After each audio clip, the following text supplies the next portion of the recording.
Well, when we're calculating the inventory turnover and account receivable turnover, we actually have to switch to balance sheet as well as income statement. So a good thing we can do is we open another window for income statement and then place three windows all together. That's gonna make our calculation, make the clicking easier.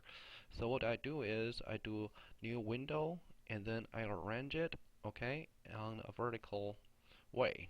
Alright, so the first window I wanted to show the income statement. Alright, the second window I wanted to show balance sheet.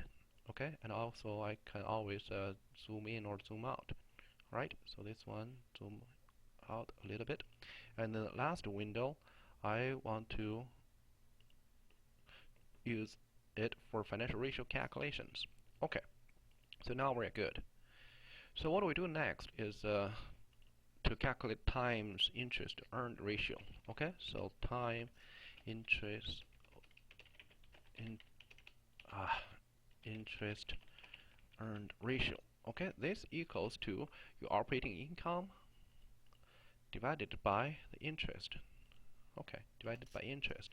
You drag it to get the same ratio for the previous year. Alright, the next one is the cash coverage ratio.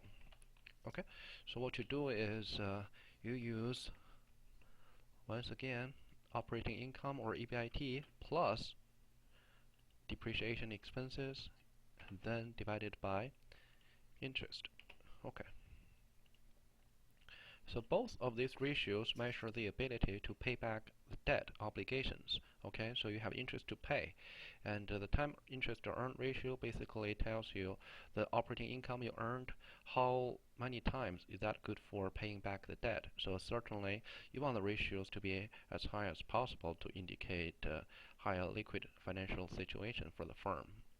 Okay, so next let's cover the leverage ratios. Okay, so we have a total debt ratio. The total debt ratio equals to your total liabilities, okay, or total debt divided by your total assets. Okay, and then you also have a long-term debt ratio. Okay, this long-term debt ratio equals to your long-term debt. Okay, in this case, it's just for long-term bonds. Okay, long-term bonds divided by total assets. All right. Okay. So our job next is to calculate the profitability ratios. Okay, so we have a gross profit, and we have net profit margin, we have a return on total assets, and we have return on equity.